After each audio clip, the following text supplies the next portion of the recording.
fixer le sujet sur le couvercle, on va utiliser ce système, V-Mount System. Qu'est-ce que c'est? Ce système, ça consiste en des bandes de polyester qui sont en coupe, qui ont une forme de V, comme ça. Et puis il y a de l'adhésif double face qu'on peut enlever. Donc ça vient tenir la pièce par le côté de façon assez discrète. C'est vendu en bandes qui font à peu près 20 cm de long. Si on veut travailler de façon un peu esthétique, on va s'arranger pour découper des morceaux qui ont à peu près la même largeur. Et une façon pour y parvenir, c'est d'utiliser un compas à pointe sèche. Par exemple, on va faire comme ça.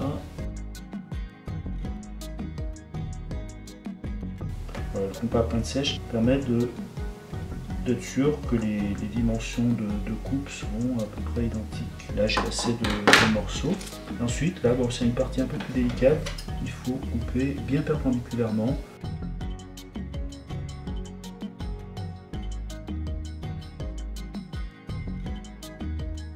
Alors là j'ai mis une largeur qui est de l'ordre de 8-9 mm.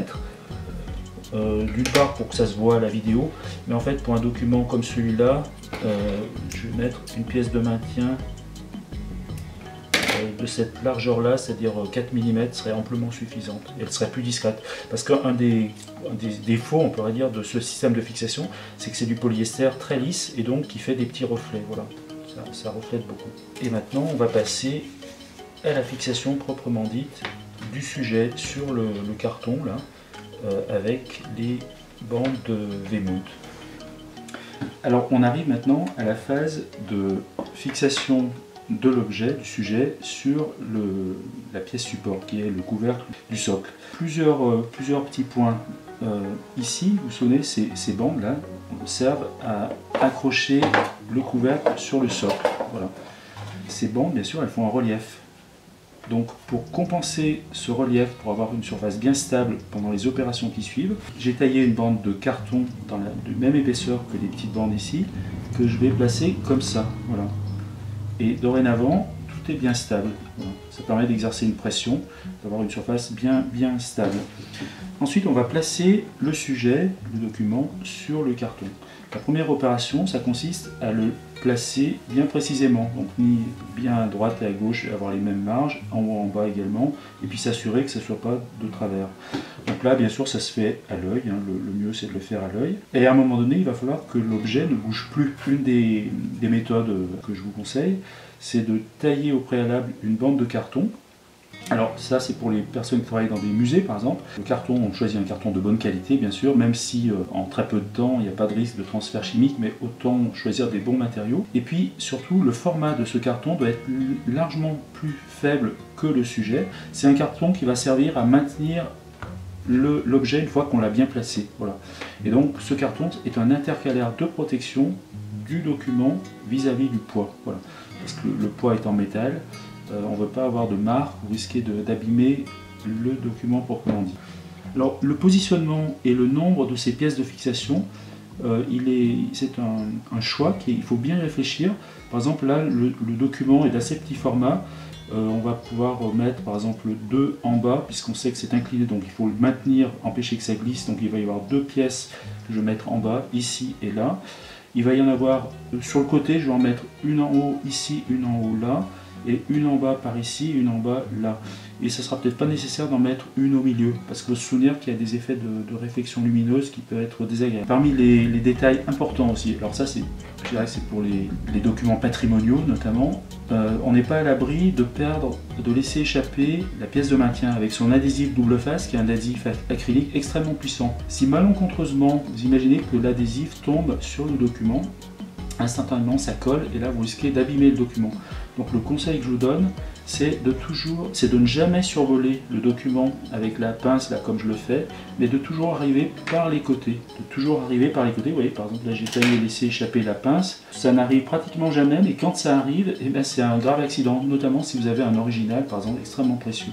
Alors il faut toujours vérifier au dernier moment la position du V. Voilà, là je l'ai pas pris dans le bon sens. Tac. Voilà, là je l'ai posé et avec l'index par-dessus, voilà, j'applique. Si on a un document extrêmement fragile, on évite d'appliquer directement le doigt sur le document. On peut éventuellement pour des documents très précieux, porter des gants, ou bien se préparer une petite pièce de papier. Là, en l'occurrence, je vais prendre du post-it, mais évidemment, il ne faut pas la partie adhésive. Voilà. Un morceau de papier blanc qui permet qu'on intercale entre le document et le doigt et on applique à travers ce morceau de papier de protection. Alors, je vais passer au montage du deuxième. Donc, la phase délicate, c'est d'enlever cette protection. Voilà. Et ensuite, il faut saisir. Voilà. Donc, très pratique aussi l'outil, la pince Bruxelles.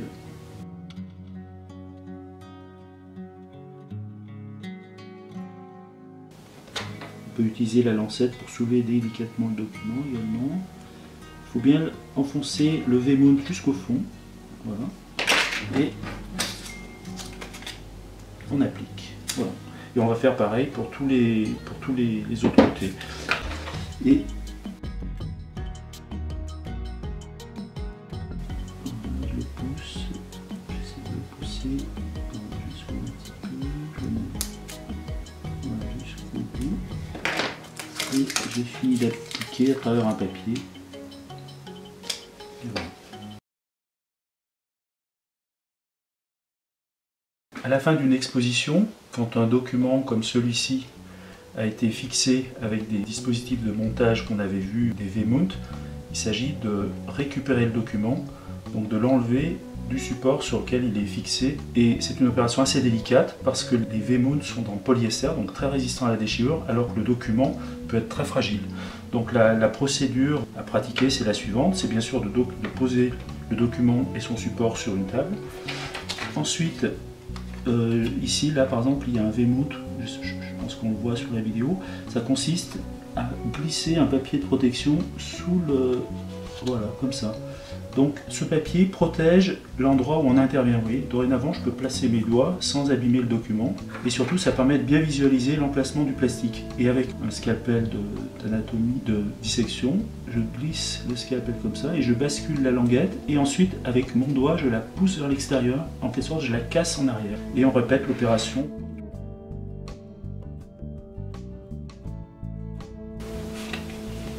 Donc je glisse le papier de protection.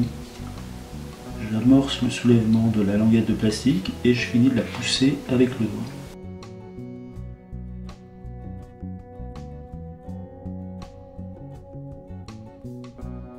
Alors on vérifie que tous les dispositifs de fixation, tous les V-mount ont été bien relevés.